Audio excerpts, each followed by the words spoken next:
When a judge denied a wounded soldier his final goodbye to the dog who pulled him from death, the courtroom fell into silence, but the internet exploded in rage. What no one saw coming was Caroline Leavitt, seated quietly in the back, not just as the White House press secretary, but as the woman who would set fire to the lies buried beneath the law. This was never just about a dog. It was about betrayal at the highest levels, bribes, blackmail, and $1 billion secret hidden in a soldier's best friend. What began as heartbreak became a national reckoning, and by the time the truth was exposed, no one was safe. Before we begin, drop a comment with your city and subscribe, because this is the story they tried to bury, but we are digging it up. I will not let them take you. Ethan Brooks was a soldier who left pieces of himself on the battlefield, his blood, his strength, and a part of his soul. What the war could not take, Blitz gave back. Blitz was no ordinary dog. He was trained to protect, but he chose to love. He pulled Ethan from burning rubble. He guarded him through the screams of night terrors. He was more than a companion. He was Ethan's reason to keep breathing. And then came Judge William Caldwell. He wore the robes of justice, but beneath them was a man with no pulse for mercy. He sat high above the courtroom, speaking like every ruling was already decided,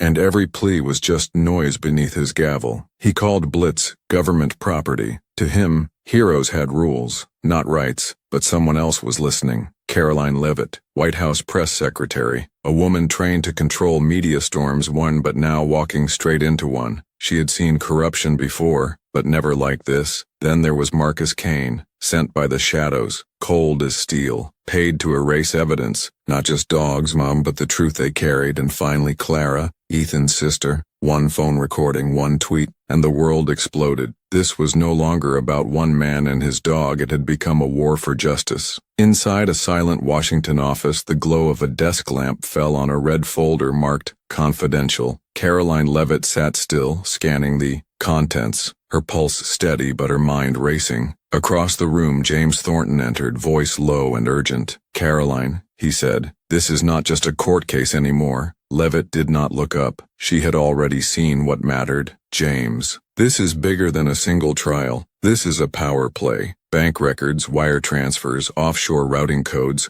all pointed to one name, Blackthorn Dynamics. It was more than a defense contractor. It was a shadow empire with a $15 billion footprint, and Judge Caldwell had taken money from it. A lot of it. A bitter chill crawled up Leavitt's spine. Her thoughts turned sharp. They did not just buy him. They bought the system. This trial was never about legal procedure. It was about ownership, of people, of dogs, of truth. And if Blitz was part of Project Sentinel, as the whispers suggested, then they were not just silencing a dog. They were protecting a program powerful enough to destabilize nations. Leavitt closed the file, stood up and reached for her coat. "Get me on a flight to New Hampshire," she said. "If they are going to bury this in a courtroom, I am going to dig it up in front of the world." She had faced scandals. She had survived smear campaigns. But this was treason with a leash. Clara's voice trembled as she hit record. "They are taking Blitz. He saved my brother's life. Please help us." She did not expect what happened next. Within hours, her video crossed 500,000 views. By morning, it had passed 1 million. By nightfall, 3 million. A single moment of heartbreak became a digital uprising.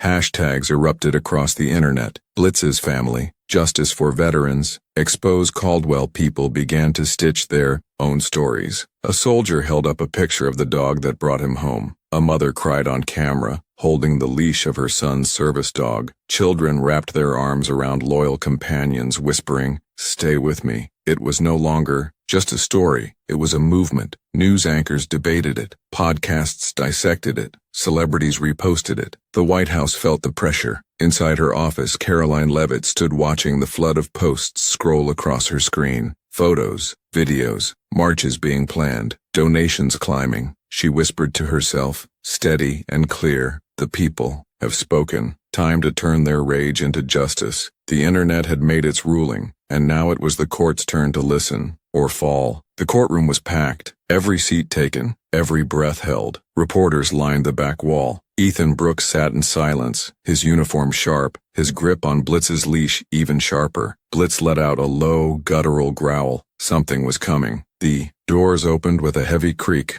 and in walked Marcus Kane, black coat, ice-cold stare, intentions darker than the suit he wore. He did not waste time. "That dog is not yours," Kane said, his voice like steel. "It is ours." The room gasped. Blitz stood, teeth bared. Ethan's voice cracked with fury. "You have no soul." Judge Caldwell leaned forward, expression carved from stone. "This is lawful procedure," he muttered. "Lawful?" Caroline Leavitt stood from her seat, her voice slicing through the tension. "Lawful? This is orchestrated theft." Cameras turned toward her. The press went wild. Some rose from their seats, phones raised, thumbs firing off tweets before they even processed what they had heard. Chaos brewed like a storm behind the bench. Ethan placed his hand gently on Blitz's head. The courtroom might have seen a dog, but Ethan knew. Blitz was sensing something more. A cover-up, a threat, a war. Save Blitz shattered 5 million mentions, trending #1 worldwide. In that moment, the fight was no longer just legal. It was spiritual. One dog, one soldier, and a system trying to erase them both. Night had fallen over Ethan's small home. The glow from the television flickered across his face as Blitz rested quietly at his feet. Clara scrolled through her phone, refreshing the flood of knock and save Blitz posts, hopeful, exhausted. Then came the knock. Ethan rolled to the door, cautious. An unmarked envelope lay on the step. Inside, a single line written in red, "Hand over the dog, or pay the price." Clara's breath caught in her throat. Before they could react, the front door crashed open. 3 figures in black stormed. Inside, Blitz launched into the air like a missile, teeth first. Ethan shouted, "Clara, down!" She ducked, grabbed the nearest object, a frying pan, and slammed it into a man's jaw. He dropped like a stone. Another attacker lunged toward Ethan. Wrong move.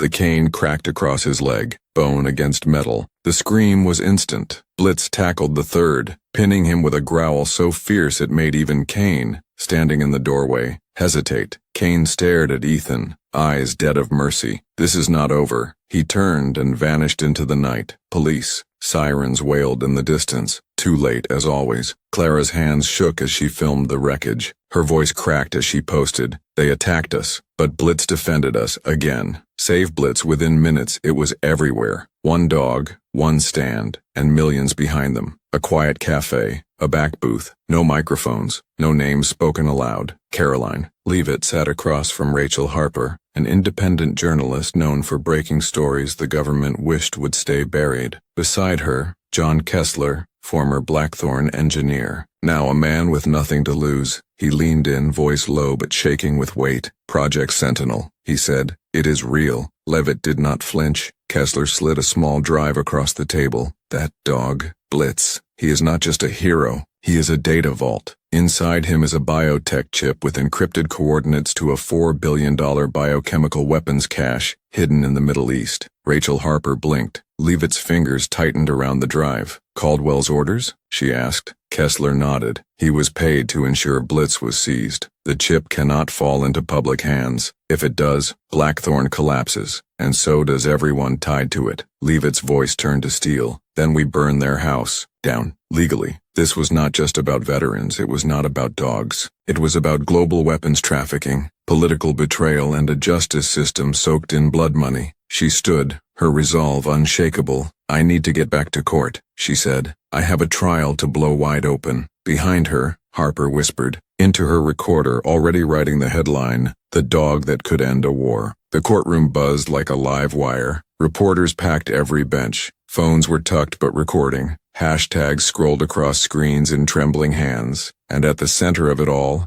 Ethan Brooks. His uniform was pressed, his posture straight, despite the wheelchair, but his eyes never left Blitz. Then came Caroline Leavitt. She walked with purpose, heels striking the marble like war drums. She reached the bench, dropped a thick briefcase with a heavy thud, and looked the judge square in the eye. Her voice rang through the chamber, calm but thunderous. "This is evidence, not opinion." She opened the case. One by one she presented the truth. A USB drive, a stack of printed wire transfers, signed affidavits, whistleblower testimony, bank accounts connected directly to Judge William Caldwell. "You sold justice for $1.8 million, she said, "but today, it ends." Gasps rippled through the courtroom. Caldwell's face drained of color. His gavel hung in midair. His voice wavered. This is all fabricated, he muttered. It means nothing. Leavitt turned to the jury box. This is not a political statement. This is a confession. Suddenly the doors burst open. 2 agents stepped in. FBI, Judge Caldwell, one said firmly. You are under arrest for bribery, obstruction of justice, and conspiracy against the United States. Security hesitated. Caldwell stammered, but no one moved. Not against the FBI. He dropped his gavel. It clattered across the desk. He stood, slowly, broken. You do not understand what you are doing, he said. Leavitt did not blink. On the contrary, sir, we know exactly what we are doing. As Caldwell was led out in handcuffs, the room erupted. Reporters shouted. Flashbulbs exploded. People clapped, cried, and cheered. And through it all, Ethan sat silently, one hand resting on Blitz's neck. Peace, at last. Leavitt turned to the cameras. Marcus Kane may have vanished, but he is next. And in a quiet corner of the courtroom, Clara hit upload. Blitz stays. Justice wins. Blitz is home. The Post crossed 1 million shares before she even closed her phone. The battlefield was gone. In its place, a quiet field, open sky, the soft rustle of wind through tall grass. Ethan walked slowly beside Blitz, one hand resting on the harness. Each step was a promise, not to the past, but to the future. Clara called out from the porch, waving her phone with wide eyes. Ethan, we raised $1 million.